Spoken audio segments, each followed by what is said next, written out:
Après l'Amérique du Sud, changeons de continent, direction l'Afrique. L'inondation qui prend la 4e place de notre classement ne concerne pas un seul pays, ni un seul événement, mais bien la quasi-intégralité de l'Afrique subsaharienne. Le phénomène est considéré par certains comme l'une des pires catastrophes naturelles de tous les temps. Nous étions déjà là en 1997, lorsqu'il y a eu le premier El Niño. Mais nous n'avons jamais été témoins d'une destruction d'une telle ampleur. La plupart des pays du continent africain sont soumis à un cycle récurrent de sécheresse et d'inondations. Ces événements impactent la population depuis toujours, mais lui permettent aussi de subsister en zone aride. Car après une période sans précipitation, l'arrivée de la pluie est fondamentale pour reconstituer les nappes phréatiques et recharger la terre en minéraux, indispensables à l'agriculture. Mais le changement climatique observé au cours du XXe siècle a changé la donne. Et l'Afrique vit une succession d'événements aux conséquences de plus en plus catastrophiques. Au cours des 40 dernières années, le continent a été frappé par 3 fois plus de sécheresse, 4 fois plus de tempêtes et pire, 10 fois plus d'inondations que jamais auparavant. Et lorsque de fortes pluies s'abattent sur une zone aride, les conséquences pour les habitants sont terribles. Car dans ces régions, la terre est incapable d'absorber l'arrivée soudaine d'une grosse quantité d'eau. Pire, la déforestation excessive au profit de l'agriculture et de l'élevage n'a fait qu'empirer la situation. Sans arbres, les sols sont devenus encore plus fragiles et le risque de glissement de terrain a considérablement augmenté. La pauvreté qui frappe de nombreux pays de l'Afrique subsaharienne amplifie les conséquences de chaque événement. On estime aujourd'hui que 70 millions de personnes vivant dans des conditions de pauvreté extrême sont menacées par des risques récurrents d'inondation. Et lorsqu'elles frappent, les habitants peuvent perdre le peu qu'ils possèdent en un instant.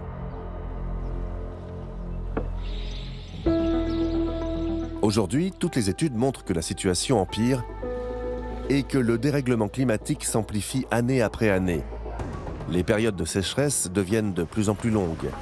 Les saisons des pluies, qui avant offraient une ressource en eau continue, se font de plus en plus rares et laissent place à des précipitations soudaines. Au cours des 20 dernières années, plus d'une douzaine de pays d'Afrique ont été frappés par les pires inondations recensées au cours de leur histoire récente. Ces catastrophes ont déjà fait des milliers de victimes, mais les événements à venir menacent des dizaines de millions d'habitants. Les dégâts ont déjà été évalués à plusieurs milliards de dollars. La tragédie de ces inondations successives en Afrique ne fait que commencer.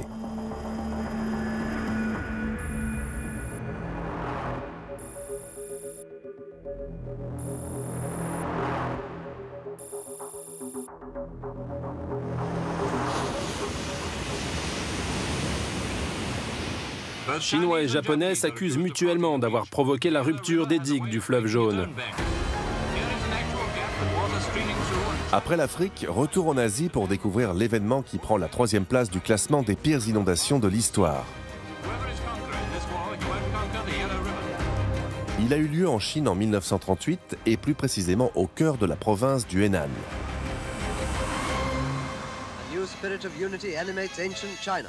À la fin des années 30, la Chine est plongée dans une guerre civile sanglante depuis déjà plus d'une décennie. Le pays est divisé en deux. Une partie de la population est sous le contrôle du gouvernement nationaliste officiel, dirigé par le leader Chiang Kai-shek. Le reste est contrôlé par des seigneurs locaux ou par les insurgés du Parti communiste chinois.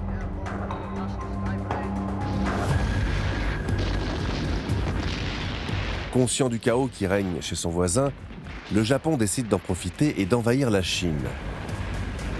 En 1937, c'est le début de la Seconde Guerre sino-japonaise. Dès le mois d'août, l'armée impériale japonaise s'empare rapidement des villes principales du pays. Les combats sont d'une violence inouïe. Et en juin 1938, le Japon contrôle déjà tout le nord de la Chine. Les troupes japonaises continuent à progresser au cœur de la province du Henan et se dirigent vers la ville de Wuhan, l'une des plus importantes de la région. C'est alors que le leader chinois Chiang Kai-shek va prendre une décision qui va s'avérer fatale. Alors que les Japonais avancent sur Chengchu, les Chinois ont fait sauter la digue sud du fleuve Jaune. Il ordonne à ses troupes de détruire délibérément les digues qui retiennent le fleuve Jaune à proximité de la ville de Zhengshu. Le fleuve Jaune traverse d'est en ouest le nord de la province du Henan. Il est le 6e plus long du monde et à l'époque son débit est de 14 000 mètres cubes par seconde, assez pour remplir 5 piscines olympiques chaque seconde. La rupture des digues va déclencher une inondation catastrophique sur toute la partie ouest de la province. Dans la vallée, la crue du fleuve ensevelit tout sur son passage. D'un point de vue militaire, la décision de Chiang Kai-shek permet de ralentir les troupes japonaises et donne aux troupes chinoises le temps de se replier et de se réorganiser. Mais sur place, la catastrophe ne fait aucune différence entre les soldats et les civils. Les habitants de la province du Henan vont être les victimes collatérales de la stratégie terrible du leader chinois. Le fleuve Jaune déborde, chassant des centaines de milliers de personnes de leur maison face à l'avancée de l'armée japonaise. Alors que le torrent d'eau se ferait un chemin dans la vallée, le fleuve Jaune inonde une gigantesque surface. À certains endroits, la largeur du fleuve dépasse les 64 km.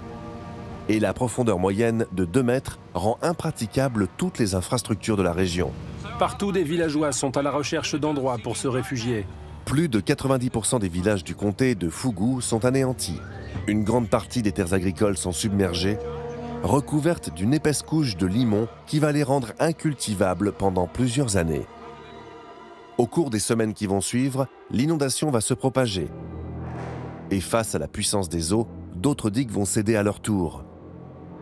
Au total, plus de 130 000 km² de terre vont être ensevelis sous les eaux. La manœuvre folle de Chiang Kai-shek reste encore aujourd'hui considérée comme la pire décision militaire de l'histoire. Le bilan exact est impossible à chiffrer, mais certains l'estiment à 900 000 morts, la plupart étant des civils. Regardez le sauvetage de ce survivant dont la famille a été emportée par les eaux. Des millions d'habitants se retrouveront sans abri, obligés de se réfugier dans des camps, dans lesquels les épidémies et la famine ont rapidement contribué à augmenter le nombre de victimes. Il faudra une décennie pour que le fleuve Jaune retrouve son cours initial. Une période au cours de laquelle les paysages de la région seront bouleversés à jamais.